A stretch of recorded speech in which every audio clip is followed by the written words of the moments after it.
Welcome back, everybody. This is Eric here with Iraq Veteran 8888.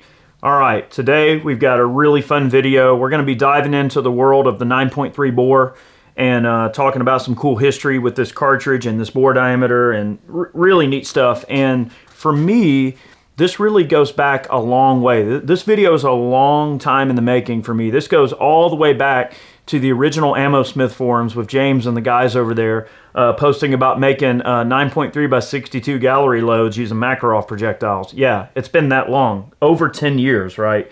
And I've always had a fascination with this cartridge and with this bore diameter, but I never really had an opportunity to get into it until a couple of years ago. Well, I was kind of looking back at some of our brush gun videos. You guys might recall our brush gun video where we shot the 220 grain 30-06 projectiles out of the Remington rifle of Chad's father's, and we were getting some just really awesome results through light brush with the heavier projectiles. Well, I got to thinking, hey, you know, I want to look at heavy projectiles in other bore diameters, and, you know, I kind of dove into that rabbit hole of looking at these types of things, you know, looking at 375 H&H, looking at the 9.3s, looking at 35 Remington, 35 WHELEN. Also, we tested a 35 Remington when we did that particular video, and it performed really well. So the common denominator that I kept going back to is, wow, these heavies do really well, not only in brush, but on game. Well, this past year, all right, I picked up a Mauser Model 66, and it just happened to be chambered in 30-06, and I thought that was the coolest thing ever. And I thought, hey, you know, deer season is coming up, so I'll get out there and shoot some animals with the 220 grain 30-06 bullets to see, okay, well, not only does this thing perform in the brush, but it also performs excellent on game. This rifle, this exact rifle, using the 220 grain Federal soft point 30-06 load, I think it took 7 deer this year between all of us. I let Matt carry this one, and he shot 3, and I shot the rest of them. I think I shot 4 with this one this year. Good recovery on all of them. Excellent penetration. Really good expansion, even on thin-skinned game, such as white-tailed deer. So I thought, all right, we're on to something here. Well, earlier in the year prior to that, I picked up a Husqvarna Model 46, chambered in 9.3 by 57. All right, and this is a really cool Swedish cock on close Mauser action, chambered in the 9.3 by 57. And that's what got me down that 9.3 bore sort of thing, and that's what we're going to talk about here. I just thought it would be interesting to have some background context as to what got me down this initial road. I recently became the owner of a 9.3 by 62. This one is a Ruger M77 Hawkeye in a M77 Mark II all-weather stock. And this one's a 9.3 by 62. So therefore, my conversion over to the dark side is complete. But what about the cartridge? What about 9.3, right? So why would we run a 9.3, regardless of bore diameter or regardless of the weight of the bullet, versus a 220 grain alt-6? Well, we're going to compare some of the data, and we'll talk about the history of this 9.3. So it starts to show up around 1900. Okay, gunsmiths came up with a cartridge called 9.3 by 57, and basically you took an 8mm Mauser case and necked it up to the 365 diameter pill, so a much larger projectile and a nominally heavier projectile with bullet weights ranging around 232 grains to 285 grains. So certainly heavier than the nominal 8mm bore. So to give you a data point real quick, with 8mm Mauser and a 196 grain loading, you're generating about 2,600 feet per second at the muzzle, and that yields nearly 3,000 foot-pounds of energy. A 9.3 by 57 with a 232 grain bullet running at 2362 generates about 2875 foot-pounds of energy. So actually a bit less energy than the standard 8mm Mauser, but what it gave them was a heavy bullet that could penetrate through large animals, and that's what they were looking for, was a heavy bullet that could do the job. And they actually nicknamed the gun the potato cannon or potato launcher, right? That's kind of what this gun is in Sweden, is known as a potato launcher because of its rather large and heavy bullet that it literally lobs. It has very elliptical trajectory in the 9.3 by 57. Norma is the only company that is loading 9.3 by 57. Right now, as far as I know, there's no other commercial company, making that particular ammunition. You'll also see a cartridge showing up called 9.3 by 72 rimmed, and that was showed up around 1900 also, around the year 1900. And that particular cartridge was intended for single shot rifles and drillings, things like that, which were very popular sporting guns in the day. Okay, so a few years later, all right, and this is where we get into the more powerful brethren here in the 62. Okay, Otto Bach in 1905 designs a sporting cartridge to operate in a Mauser action. All right, 9.3 by 62 millimeter. Okay, so it could still fit a standard Mauser. The action could still handle the pressure, but you took that 9.3 by 57 concept and sort of kicked it up a notch. All right, so data points again. The devil's in the data. Going from 9.3 by 57 and a 232 grain bullet, you're getting 2875 foot-pounds of energy at the muzzle. With a 9.3 by 62 slinging a 285 grain bullet, you're getting 3,246 foot-pounds at the muzzle. Yeehaw. All right, so the cartridge proved to be extremely effective on large-bodied animals. The 9.3 by 62 has taken all the big five, and to this day, it actually has a distinction. So to hunt in Africa on big game, you actually have to have a certain power restriction on the cartridge, has to meet a certain amount of foot-pounds, all right? And a lot of places, unless you're running a 375 H&H, that's the smallest cartridge they consider to be a big five or dangerous game cartridge.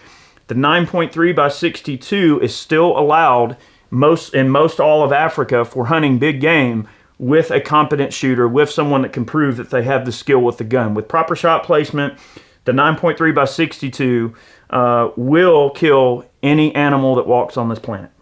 And it has, and it continues to. So that's sort of where it gets a bit of its legacy. Developed in 1905, and it's still in use today. So it's a sporting cartridge that's been around for quite a while. So the 9.3 bore, you're talking about a 365 diameter nominal bore. It kind of falls in between a 375 H&H and like a 35 Wheeling or a 35 Remington. So let's compare it to a 35 Wheeling. So where you start to see where these cartridges come together and they kind of marry these concepts, it's the same type of thing, right? So if you take a 30-06 and you neck it up to a 358 diameter projectile, you get what's called a 35 Wheeling. It uses a 30-06 parent case, and the nominal weight is around 180 to 250 grain bullets in the 35 Wheeling. All right, so what kind of power is in the 35 Wheeling? It's a cartridge that commonly gets compared to the 9.3 by 62. All right, in your 35 Wheeling, a 200 grain bullet is moving at 2,675 feet per second, yielding 3,178 foot-pounds of energy. So that's very, very similar, just shy of the 9.3 by 62. The 9.3 by 62 still wins over the 35 Wheeling, although by a very small margin. So 35 Wheeling is to 30-06, as 9.3 by 57 and 62 are to 8mm Mauser. Same type of thing, although obviously the 9.3 by 62 uses a larger case, all right, which is actually more of a 30-06 length case anyway. So it's pretty cool to see that comparison. So you could really call the 35 Wheeling the American 9.3 by 62 in a way. Like, they're very, very similar power levels. Probably the 35 Wheeling's probably a little bit better for deer-sized game than the 9.3 by 62, just because of the lighter bullet weights. And honestly, in the 358 diameter projectiles, you are going to get into some softer jacket material.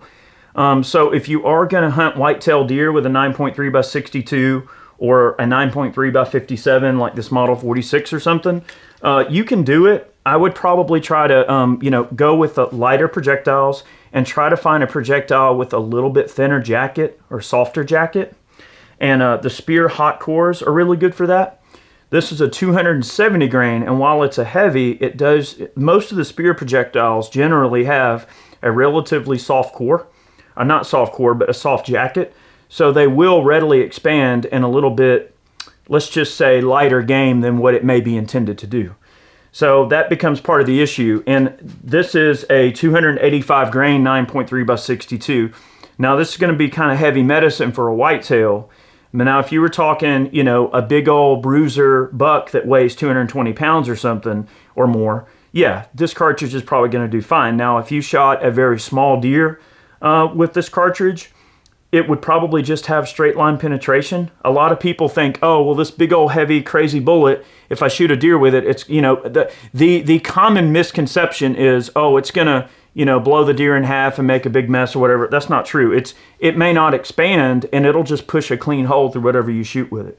So it'll actually make a smaller hole than a viciously expanding bullet. So that's the thing. In a small animal, as long as your shot placement is okay, you're good. But don't think just because it's a big heavy bruiser cartridge that you can't lose a deer or wound a deer, even a smaller deer, with something like this. Your shot placement still has, I mean, shot placement is what it is. You can't make a bad shot no matter what cartridge you're using.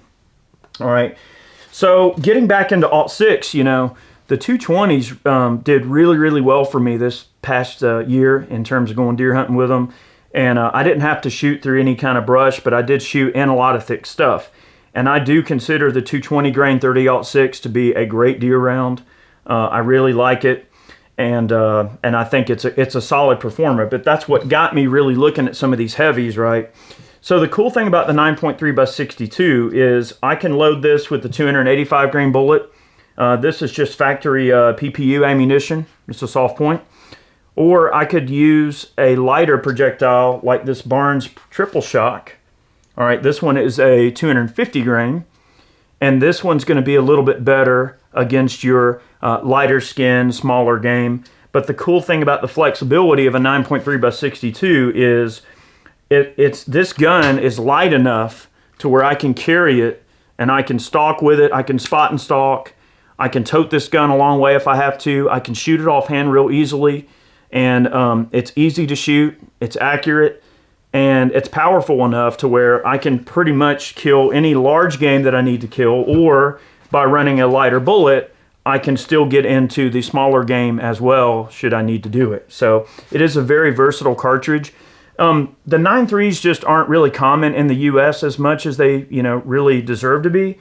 I mean, there are a lot of companies. I know MAUSER still makes a 9.3 by 62. There's probably some CZs and things like that, and SACOs floating around out there. Obviously, here we have a Ruger Hawkeye in 9.3 by 62, but I don't think they're super common.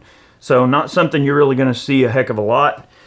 All right, so that's really neat. So what about another 9.3? We'll look at the 9 by 39. Okay, so you guys have probably seen some of the videos that we've done on the 9 by 39, and it's actually made a good bit of a resurgence here in the US. Companies are making barrels for ARs and stuff, and magazines and bolts. So you can chamber an AR in 9 by 39. Wolf is making subsonic ammunition in 9 by 39. So the cartridge is trying to make a bit of a comeback. And oddly enough, it's relatively available, right? Because it hasn't really caught on in the way that you would think that it has. It's sort of, in a way, a competitor to like 300 Blackout. You know, the idea being heavy bullet, moving slow, subsonic, suppressed use, that sort of thing. So they started designing the 9 by 39 in the 40s, and it wasn't really finished until around the 80s or so, and they developed around the Venturez sniper rifle. It was an integral suppressed kind of thing, really, really cool, very, very quiet, very, very accurate, and semi-auto, so, you know, fast follow-up shots, and the Venturez was really intended to be like a clandestine sniper rifle system made to get in there and take precise shots, very quiet. Okay, so that was sort of the idea there with the Venturez. All right, so when we look at the 9 by 39, what I did here is I actually pulled a 9 by 39 and we stuck a Makarov projectile in there. Now the Makarov is a 9.3, okay? The Makarov uses a 365 diameter projectile that only weighs nominally about 90 grains. So it's a tiny little pill, and you guys are probably familiar with the Makarov PM and other Makarov variants, and anything in 9 by 18 millimeter. There's lots of different machine guns, sub guns out there in 9 by 18, such as like the Shetskin, things like that. Some Polish examples that are out there. And of course, a 9 millimeter bore and a Makarov being a 365 you know, the general idea might have been, and I say might have been because I can't substantiate this, but maybe they wanted to make it where if the enemy got their ammo, they couldn't chamber it in a standard 9mm handgun. Or maybe it was because they were developing the 9x39 and wanted a similar bore diameter in their pistols compared to something like possibly what could become some potential service round in 9x39 for widespread use.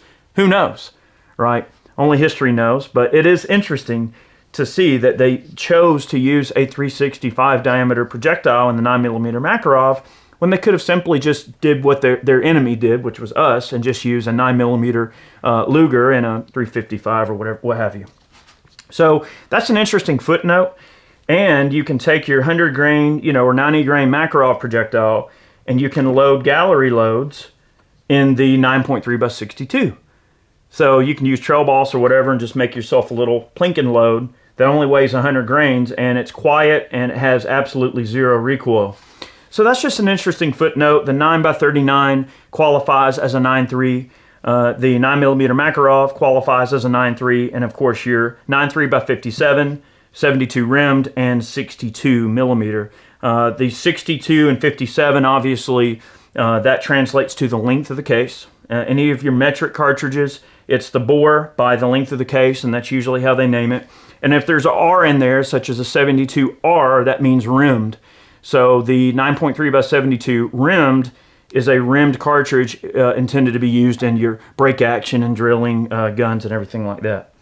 I think that pretty much kind of gets us to the end. All right, so quick energy calculation on the 9x39. 9x39 in a 278 grain load is only moving about 1,073 foot per second. You're getting 711 foot-pounds of energy. So at close ranges, you're certainly getting into some pretty gnarly territory, and it's super, super quiet. So the 9x39 is a different animal. If they were to take, let's say, all right, here's a good example. Let's clash a universe, shall we? All right, what if you took a 7.62x54 rimmed, all right, and opened up the neck to accept a large bore projectile?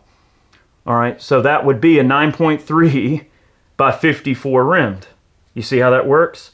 All right, and you guys might be familiar with the Russian biathlon cartridge. Okay, they use a very similar type of concept. I believe it's a 6.5x54 rimmed. And the ski cartridge and things that they use in biathlon competition. Flatter shooting, lighter recoil, a little bit more performance, that type of thing. So it's not uncommon for all countries around the world. You saw that in the Alt-6, we necked it up to 358 in order to get the 35 WHELEN. In the Scandinavian countries, they took 8mm Mauser, opened it up to a 9.3. And likewise, our Russian counterparts, they certainly have taken 54 and necked down to 6.5. And I'm sure there's probably a wildcat out there somewhere that uses a big heavy in the 54R. So it's just interesting to see that there's no such thing as a free lunch in physics, right? There's only so much room in a case for powder. And there's only so big that you can go on a projectile before you kind of get to a series of diminishing returns. Yes, I can go 285 grains on this big old heavy bullet. Now, it's not going to be a mega long-range cartridge. It's meant to, kill large game inside of a couple of 100 yards. That's the intended purpose of it.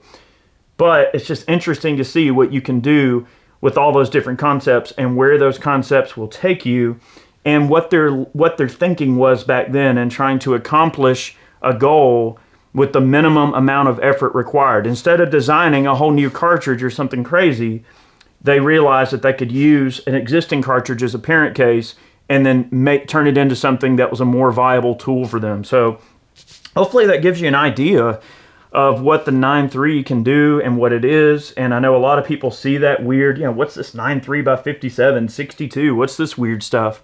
Hopefully this, puts some of it into, perspective for you. And maybe now you know, all right? And know that if you're out at a gun show or you're, whatever, a buddy of yours has one for sale or you're at your favorite gun shop or whatever, right? And somebody's got a 35 WHELEN for sale.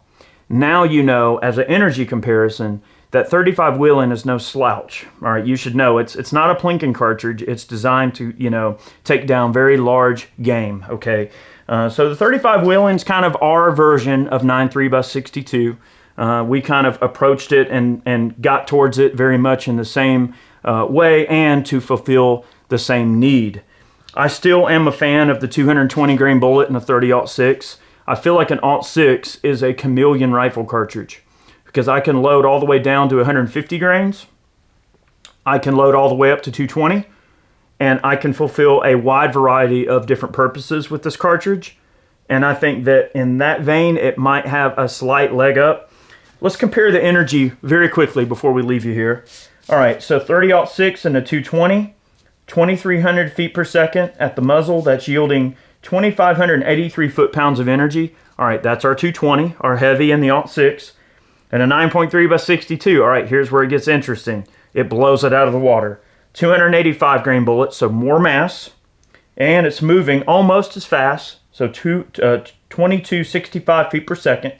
You're yielding 3,246 foot-pounds of energy. So, yeah, the 9.3 definitely has a leg up in the energy factor over the 220 grain .6. I will say the recoil forces generated by this rifle are brisk. It does kick hard. The Mauser here, the Model 66, using the 220s and the .6, very, very easy recoiling, does not kick hard at all. I enjoy shooting it, have no problem with it. So just keep that in mind. As you go heavier on the projectile, you get more powder in there, especially in a light gun like this one, you are generating more recoil forces. So again, as I've said, there's no such thing as a free lunch in physics. You can kind of bend the rules a bit, you can play around with different ideas, but at the end of the day, the gun is, you know, if you use a light gun with a big heavy bullet being pushed by a lot of powder in a Magnum class, it's going to hurt, okay? It's going to give you some recoil. So something to think about. Maybe you guys have got a little bit more of an understanding on the 9.3 bore. Have a great day. Guys, we really appreciate you guys watching the videos. We hope you enjoyed them. I know this may not appeal to everybody, but I wanted to make this video because this has been a super long road for me. Like over the last 10 or so years, I've been experimenting with the 9.3s. I've hunted with them. I've been hunting with the heavies and the .6, and I wanted to report my results to you guys. Maybe this will help some of you that are wanting to hunt large game, potentially dangerous game, or maybe you found a 9.3 and you got a great deal on it and you're wondering, you know, what you need to do to maybe hunt whitetail deer with it. Hopefully this video points you in the right direction. So have a good one. Definitely a big thanks to all of our Patreon supporters. You guys are amazing. Thank you, thank you, thank you. Also, those of you who purchase t-shirts over on Ballistic Ink, thank you so much. And also, we have our man cans, which are awesome. They're all hand-selected products that we picked just for you guys. I know you'll love them. Go pick one up. Thank you so much for watching. We'll see you next time.